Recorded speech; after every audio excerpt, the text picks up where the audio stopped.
a fan of podcasts? What about audio dramas? Do you like suspense, mystery, action, and comedy? Of course you fucking do! Let me introduce myself. My name's Edith Dietrich, and I'm fucking great. I'm the secretary of one of the greatest PIs in the world, Mr. James Locke, Mr. J to me. He's the fucking greatest. He's the star of Atlas Avenue Beat, an audio drama created by Seven Lamb Productions. If that sounds interesting to you, visit 7lamb.com or search for Atlas Avenue Beat wherever you listen to podcasts. I mean, hell, it's everywhere. And don't forget to rate and review, damn it!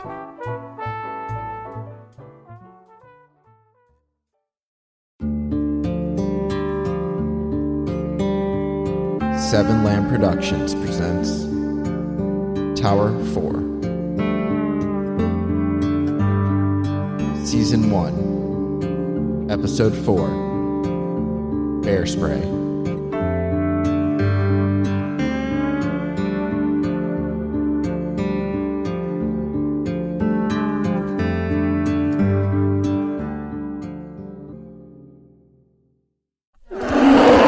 The huge bear was charging. I closed my eyes and braced for impact.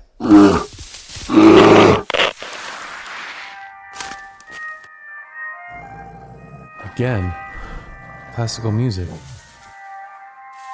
I slowly opened my eyes to see the bear standing no more than 5 feet away.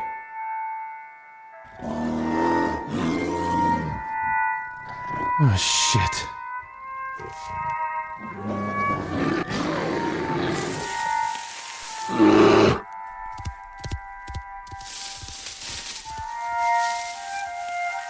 He turned around and ran back into the woods. Not a fan of classical music either. My body relaxed and I was able to breathe again. The music continued to play. What the hell was going on?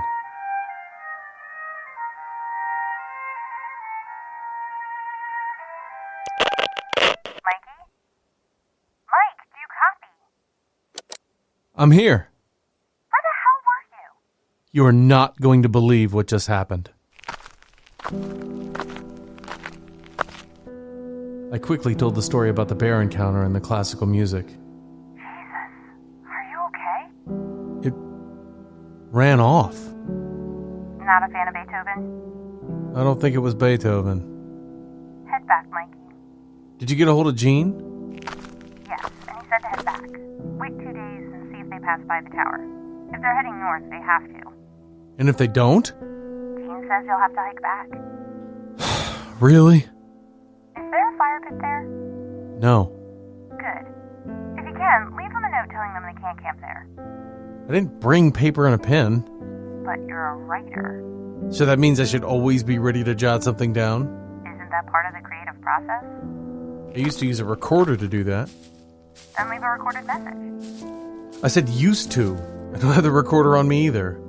What good are you? I can't believe I have to return to the place I was almost mauled. Bet you won't forget the bear spray next time.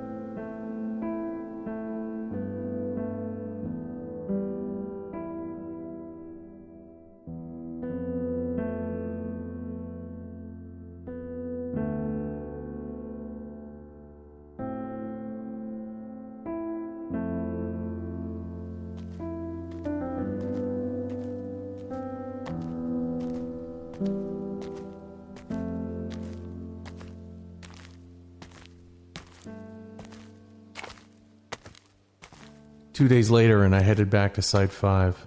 No hikers passed the tower, so I figured they may still be there. But when I reached the campsite, it was empty.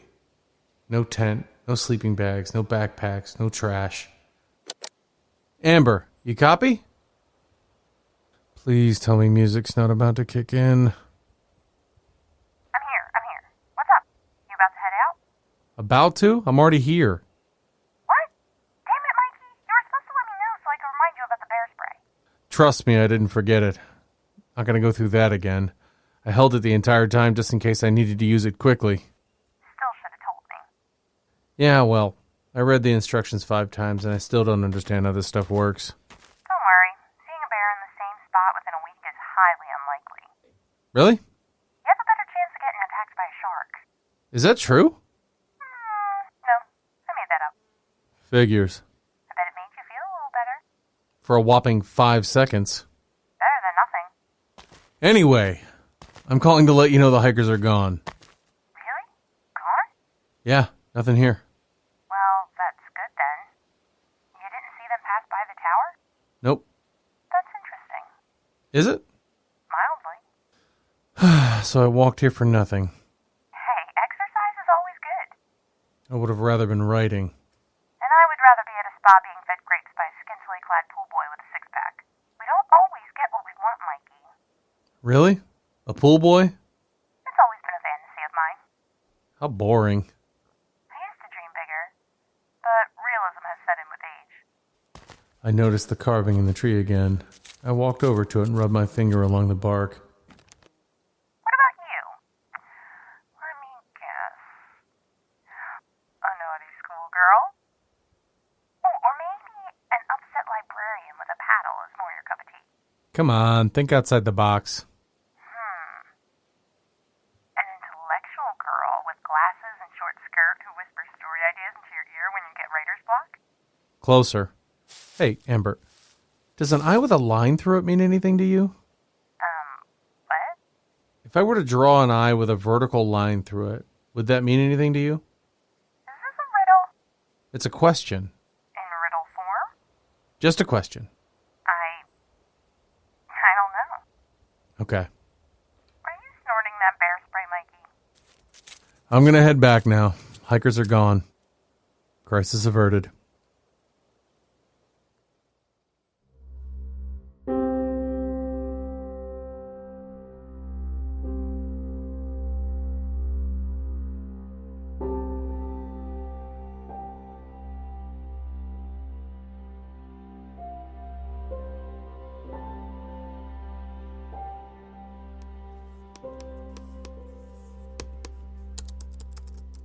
The next 2 weeks dragged. When I say dragged, I mean dragged.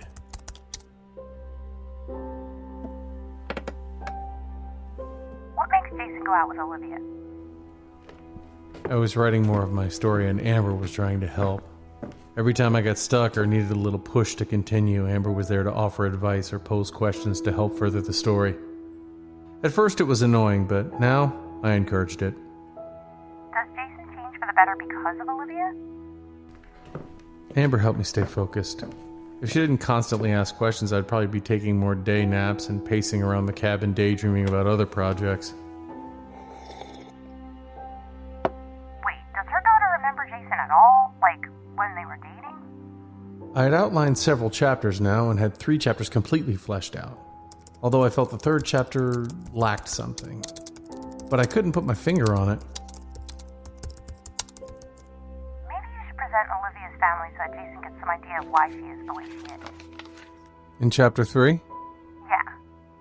Did you ever meet the family? Yeah, and it was awkward. Just awkward? Let's just say I spent a couple holidays with them, and each time I did, there was some fighting and something glass broke. Include that. At first, Amber was reluctant to give her 2 cents, but that lasted all of 1 day. Now she would call me in the middle of the night with a new idea or question based on my story. I guess that was better than the classical music or tractors. In fact, nights had remained peaceful. So peaceful I hadn't needed to take a sleeping pill.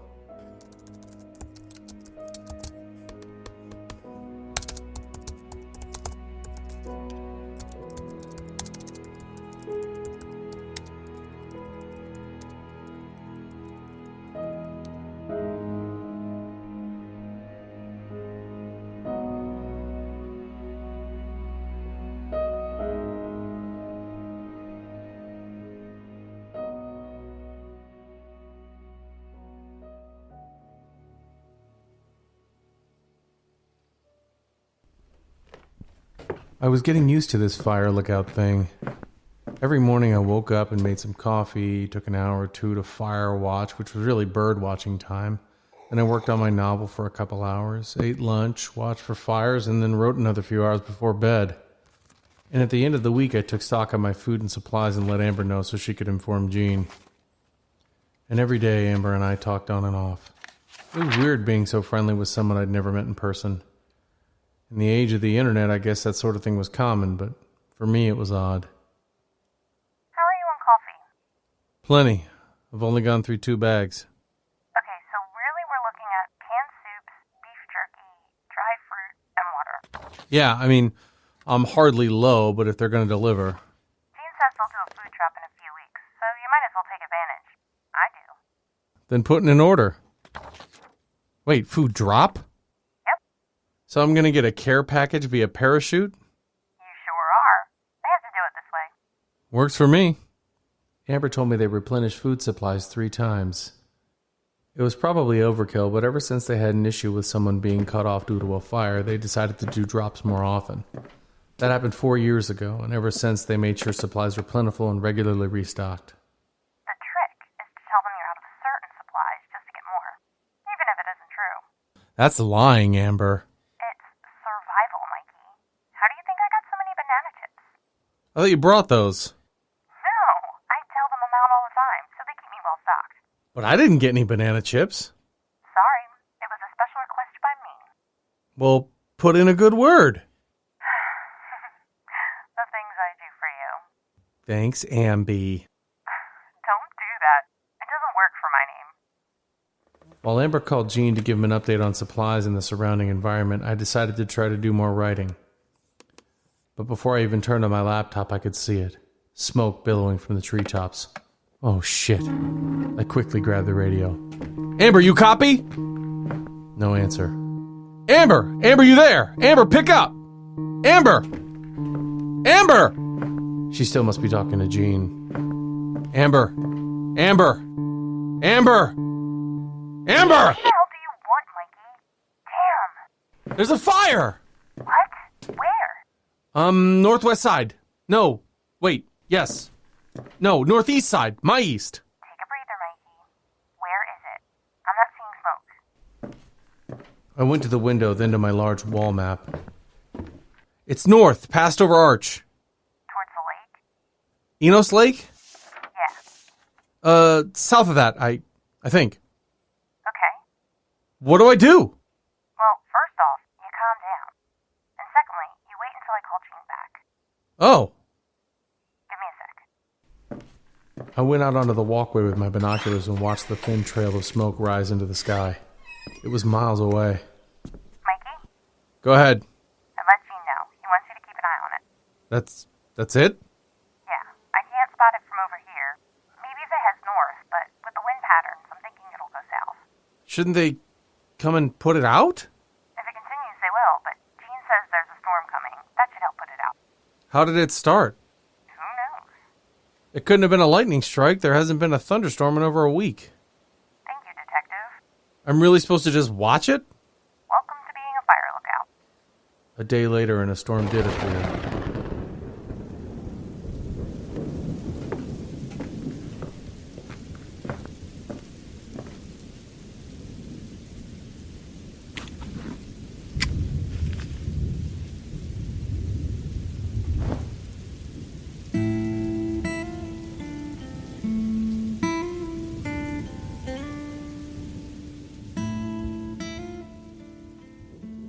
The storm made short work of the fire. When it passed, the smoke was gone. Don't worry, there will be plenty more. Good job watching that last one, though. I never did see the smoke. Perfect tower placement, if you ask me. And yet I somehow feel unfulfilled. Time to go back to writing. Being a lookout wasn't hard at all. How did I not discover this job sooner? My fault for not using job sites to their full potential. It was 5 o'clock and I was having trouble focusing on my writing. I made a cup of coffee and walked around the walkway of the tower waiting for Amber to call me. She always called after her workouts, but today the radio remained silent. I'd gotten so used to our talks I decided to give her a call. Amber? Amber, you copy? That was weird.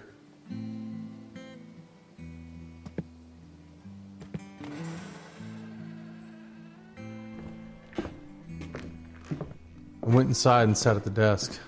I didn't begin writing. Instead, I sat there with my legs propped up, staring at the blank screen. I didn't feel like writing. I closed my eyes, leaned back, and stretched.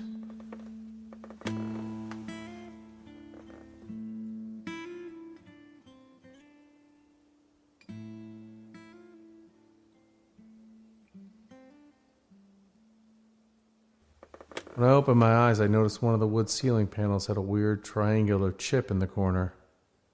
It was the only one. I didn't know what compelled me, but I moved my chair and climbed up. I pushed the wood panel and it lifted slightly. I pushed the panel straight up and slid it to the side. I didn't want to put my hands in there in case there were any spiders, scorpions, or rats.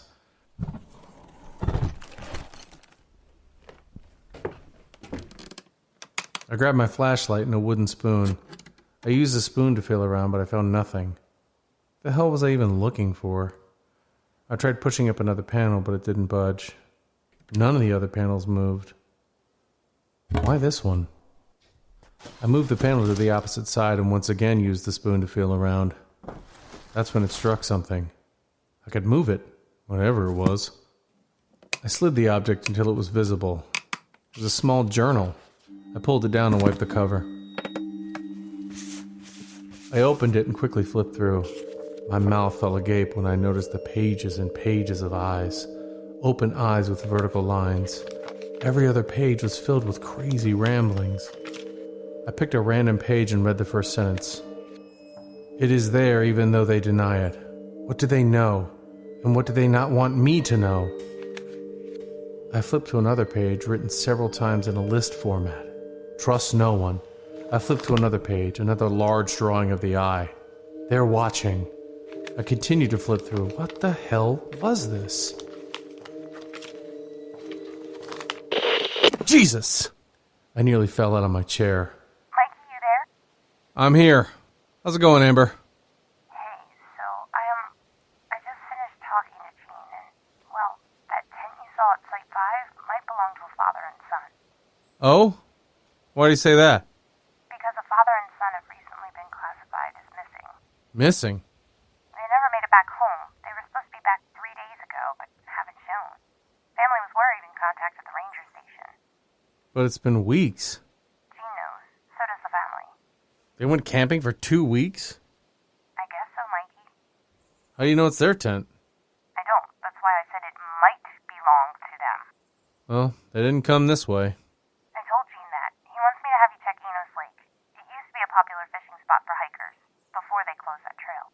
It's pretty late. Not now. Tomorrow. More hiking? I'm afraid so. Great. Sorry. Yeah.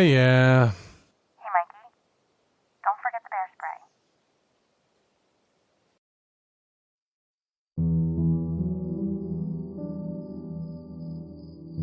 Since I knew I'd be going out on another long hike, I decided to head to bed early. Problem was, I couldn't sleep. Instead, I laid in bed and flipped through the journal. My flashlight was propped up against the wall as I read each haunting entry. The writings in the journal went from full sentences to exasperated thoughts to random incoherent mumblings by the end. I ended up staying awake until 1. This had to be written by the former lookout. What was his name again? Gene mentioned going stir-crazy. Is that what this was? The rants in the journal focused on strange noises in the woods and people watching him. When I reached a page that told of haunting music coming through the radio, goosebumps ran along my arms. One page had 2 large words. Why classical? Oh shit. It had been weeks since the music played, but this guy, he heard it too. So it couldn't have been the hikers. I decided to stop reading. I took a sleeping pill for the first time in weeks. It didn't work right away, but as I read, I could feel my eyelids getting heavy. Eventually, I drifted off. I once again found myself floating above my childhood home, watching my father drive away. I tried calling out to him, but he didn't hear me. He never heard me.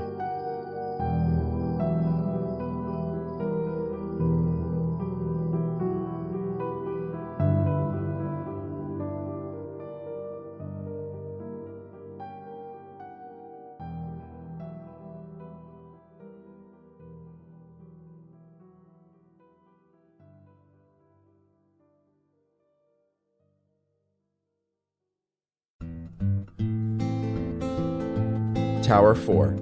Written and edited by Robert M. Lamb. Story by Robert M. Lamb and Dylan Whitehead. Starring Jack Austin as Mike, Gina Coyle as Amber, Brian Messick as Gene. Music provided by Kevin MacLeod of Incompetech.com and Brett Wilkins at Facebook.com/WilkinsMusicFL. If you enjoy Tower 4, visit 7lamb.com for more audio dramas such as this. Also, don't forget to follow 7lamb on Facebook, Instagram, and Twitter at 7lamb Podcasts.